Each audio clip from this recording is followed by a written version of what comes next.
Hey, what's going on, everybody? Joe Menza here, and we're doing another watercolor painting.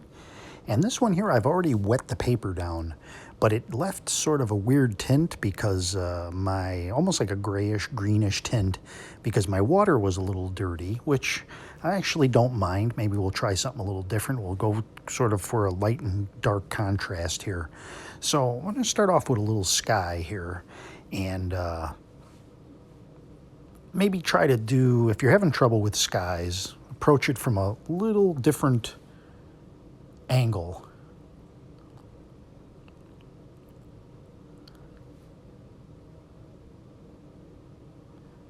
So rather than wet the paper down, I've already let it dry after that dirty wash.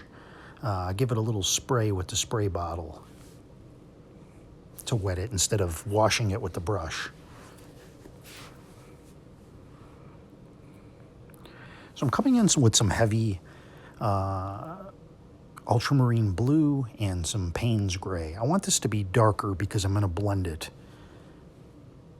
So just showing you, you can do some random swipes.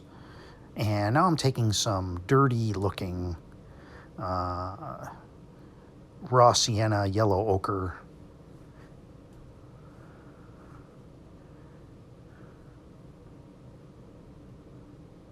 And just kind of randomly placing it in there. Now it looks heavy, it looks like it's just a bunch of blobs here, but it's good and wet.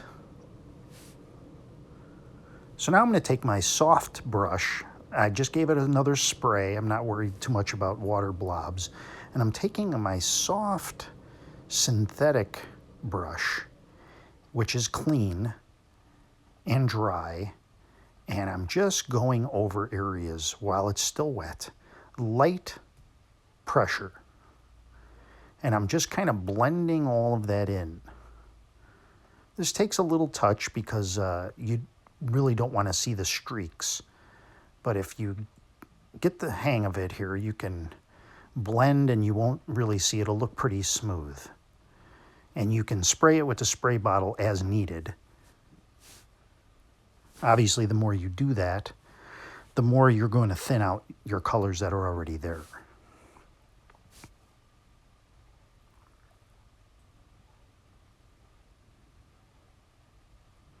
And this will dry back lighter as well. You can see it already starting to dry back.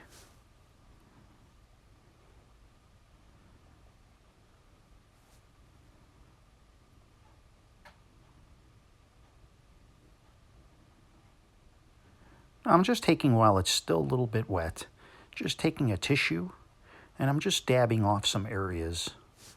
And you can see now we've created almost a little light umbrella of area. We've taken away some of the paint.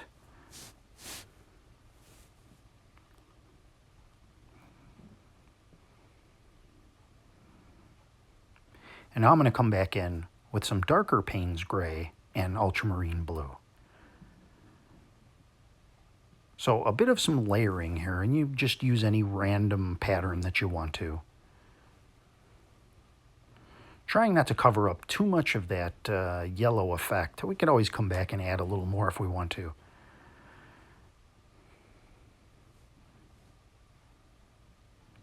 Try to adjust the camera here so we can see a little better what's going on. Gave it a little spray with my spray bottle, just to keep it wet. As long as it stays wet, you can play about. So I'm coming back in with, I grabbed my goat hair brush here because it's still clean. Take time wiping it off or cleaning the other one. As long as it's a soft brush, this is the Frank Clark goat hair brush.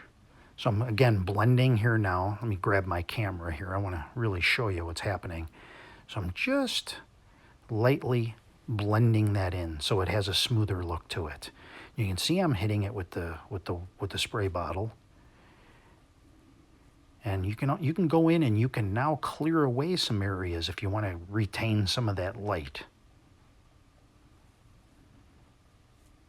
So I want to hear an example of contrasting between light and dark. When you have dark versus light, it really grabs the eye. It's an eye-catching painting. Again, doing some blending. Now, one thing, if you use the spray bottle, you will get blobs of water that will create almost holes. Let's get some more ultramarine blue and more Payne's gray, and we'll come back for the final layer here to make some dark clouds on the right side. And this will stand out against. I'm going extra dark because it will dry back, and we really want that to stand out. Larger clouds at the top, smaller clouds at the bottom.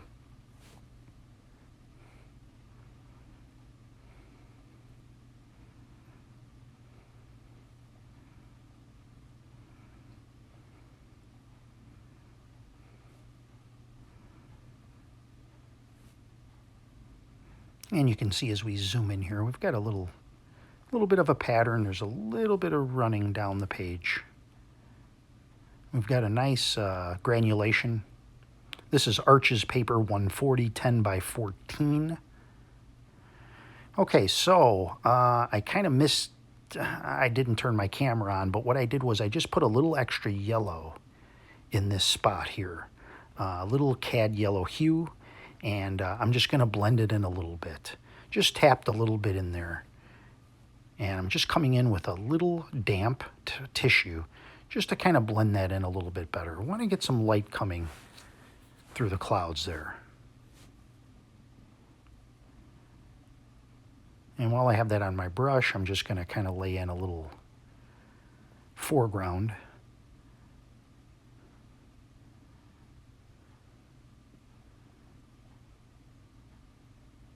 Nice and wet. This is a wash. And move the camera down so we can see a little bit better what's happening.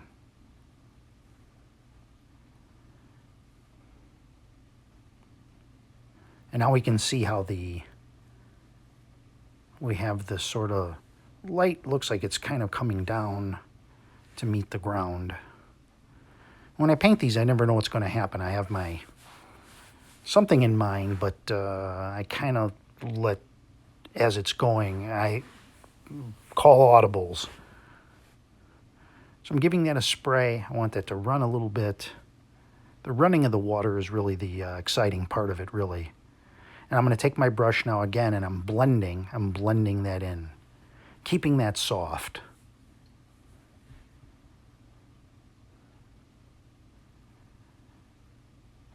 Now, some artists will just utilize the water on the brush, but you can always come back in and add water through the spray bottle.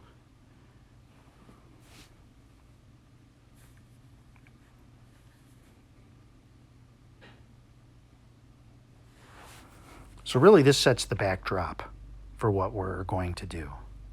I've hit it again with a little spray bottle. I've got some little blobs in there. I kind of like it. It just creates something. There's something there that I like about it. And now that it's wet, I'm just kind of brushing down with the tissue, that yellow, to kind of have that sort of casting down. Whether or not that's still there at the end of the painting is anybody's guess. Sometimes I put in trees, or I'll put in a hill, like I'm putting in a hill now, and I'll put in the effort, and then I'll decide, well, I'm going to put a big tree in front of it. That's what happens sometimes. So we're putting just a little bit of a hill here. A little bit of spray. I'm going to let that run a little bit. I intend on having some water there, so we'll have some sort of reflective quality. I'm taking my old hotel room key card, which those are great to keep. You can use those for scraping. So I've scraped part of that hill just to define it and give it some character. And I'm coming in with the fan brush now. You can easily use the hake brush, the goat hair, the hake brush, as it's correctly pronounced. But I've gotten to like the fan brush for some things. It doesn't carry as much water. It's got a little bit more random bristles. And I've abused them, so they're kind of, the bristles are pointing every which way.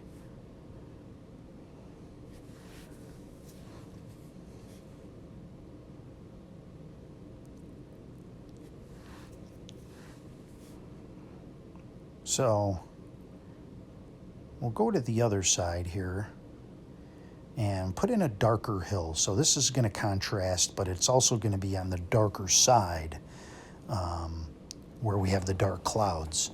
So we're going with a darker, more ultramarine, cad yellow, and Payne's gray. Those are the three, and I recommend making your own greens. I think they look more natural. If you're using like a sap green, you can mix it with raw sienna and you'll get a natural. But when you use things like Viridian and some of these other greens, they don't look realistic. Again, coming back in with the card, creating some defined edges, character in the mountain, and now some, just on the fan brush, just some darker tone again, going over where the sort of rocky area looks. Just dabbing it with the tissue. And I want things to look soft, natural, blended. And I'm just going to create some little, just using the sideways of the fan brush. Define that edge. We'll put a few little trees in running along the slope. And now we'll cut back to this side, and I'm just going to throw a pine tree. As I said I would, I'd probably cover that area up. But hey, we know it's back there. So maybe the viewer will experience that there is something behind there because we did actually put something there. A little more believable.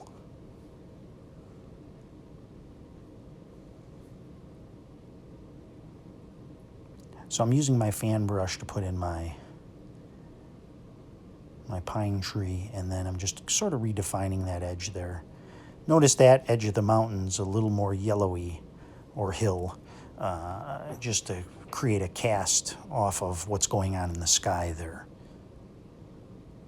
We're really trying to pay attention to what's going on with the light in this painting. So the trees, the pine trees are darker than normal, so they're more shadowed against, counterchanged against that lighter area in the back.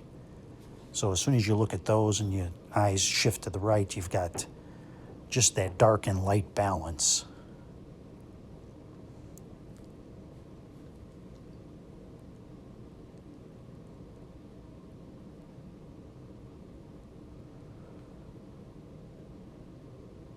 I'm just putting a little base of the hill here.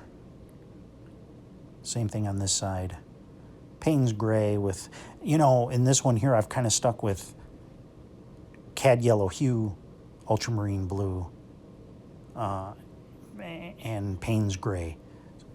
Sort of sticking in the theme. We haven't gone into any reds, and we haven't gone into any browns, really. So we get a sort of a theme here. You can say a limited palette.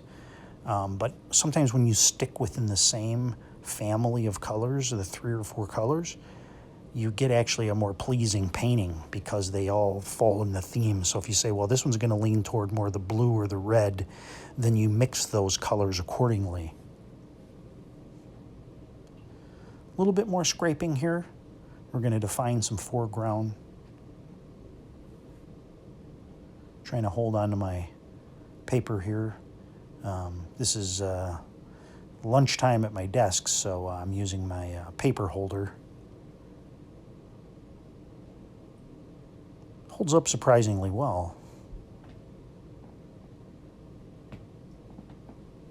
Goes to show you don't need a big fancy $100 easel. You can buy one of these little plastic paper holders, put a piece of cardboard behind it, and then clip it to it.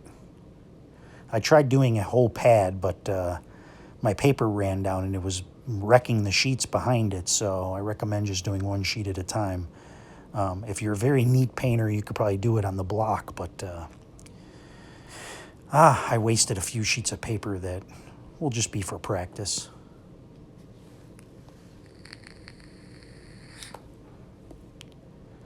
Okay, so we're just continuing to define these pine trees here. Really more concerned about shape than anything. little bit of a blurry view here, but I think you can make out what's going on. You can always, while it's wet, insert a little yellow and create some branches that way. It's one of the few colors I think you can go over the top with. You can come in, cad yellow hue is pretty strong.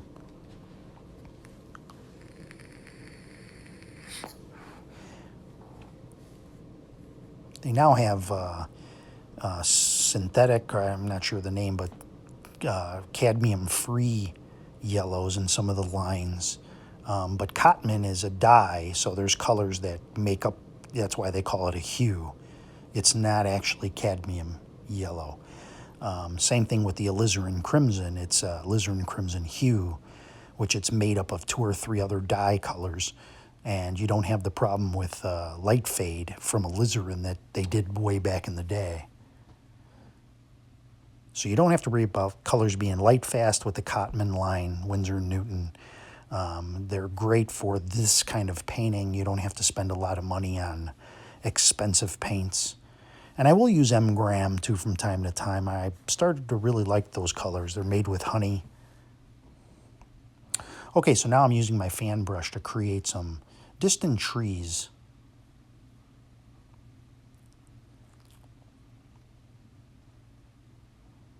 The fan brush does a really nice job. You can do it with the Hake brush, but this here, I mean, it's just sort of made for this almost. Made for those little pointy trees. Whatever makes the job easier. I'm tending to use my Hake brush for the initial things and then work into the fan brush, flat brush for some things, and then rigger. So 4 brushes, plus a synthetic brush for blending. You could use the Hake brush for blending too, but it has to be, you know, just slightly damp. But I find it creates some streaks, so that's why I went with the synthetic brush. Okay, I'm just putting a little more foliage to the left. We've totally lost that hill in the background, so just a little scraping in there. But that's okay. If it improves it, then it's a good thing. So I'm just redefining a little bit more, a little light playing maybe off of those either stones or crevasses.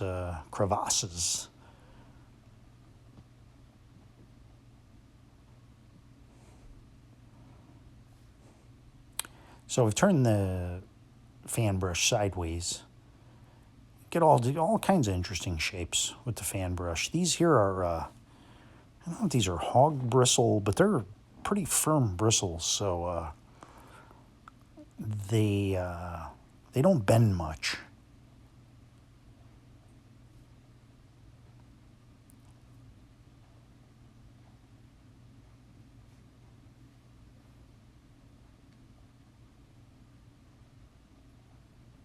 So I'm taking the toothbrush and I'm flicking into some specks. You can flick in yellow, you can flick in a little white, you can flick in a little dirty colors just to kind of get some different effects going. If you flick in water specks, it'll kind of run down, it'll break up heavy areas.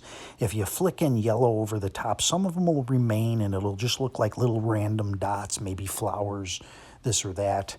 If you come in at the very end and you flick in very dark colors like Payne's gray, it almost looks like maybe there's little tops of little weeds or maybe little bugs flying around. It really could be anything, but it's a detail that is added quickly, and you don't have to sit there and paint every little dot.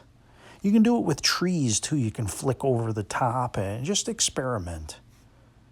If there's anything I do in these paintings, I'm not trying to win awards, be the greatest artist ever. I got doing this because I enjoyed it. I found it to be an anxiety relief, and I get several messages a week from people telling me that I encouraged and inspired them, and that means really a lot. If I can do that for you and you look at what I do and say, hey, I want to try that, I want to do that, I really had a good time doing it, you've helped me get along. I mean, that's, to me, it's worth more than gold, honestly. Okay, I'm going to scrape in a few little rocks here to break up the tension between the trees and the little hill below. It's a good way to do that. It's a good way to do that. You can do it several ways. You can lift, you can wet a brush, dab it with a cloth, you can scrape it. Now, some people say it's tricks. Is it tricks or is it an artist's tool? Is an artist's tool a toothbrush? Really, I mean, if you look at different artists of the past, some of them were dripping and pouring and, you know, all kinds of things. They were doing paint right out of the tube. So, I mean, really, whatever gets you to your finished product. I don't think any of it's really a trick. So some of it's just easy and fun. It makes it more fun.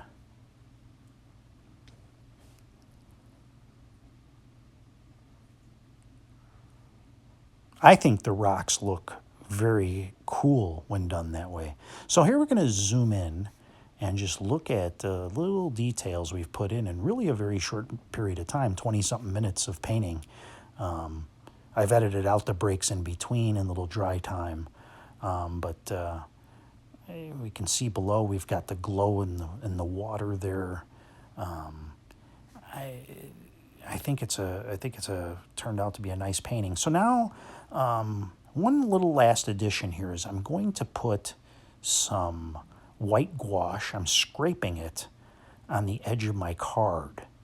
You can do this with a brush too, but I find if I put it on the edge and I kind of pull it down a little bit, it just makes it look more random. So we're going to create, and again, while it's still a little bit wet, so it kind of melts into the paint behind it, we're just going to card scrape in some white gouache along the water line.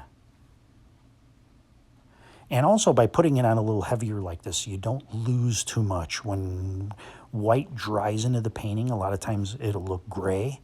If you put a heavier amount on, it will dry and stay brighter.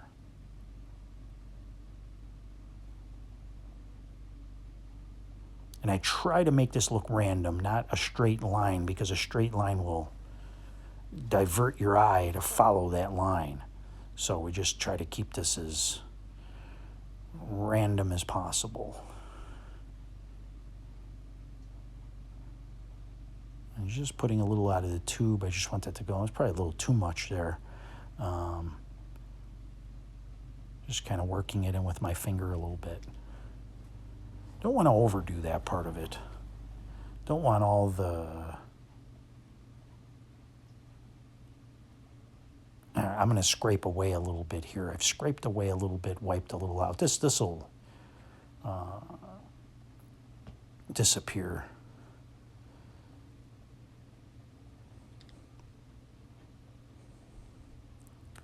And finally, just a little bit more. Again, if you want to use a flat brush for this, that's fine too.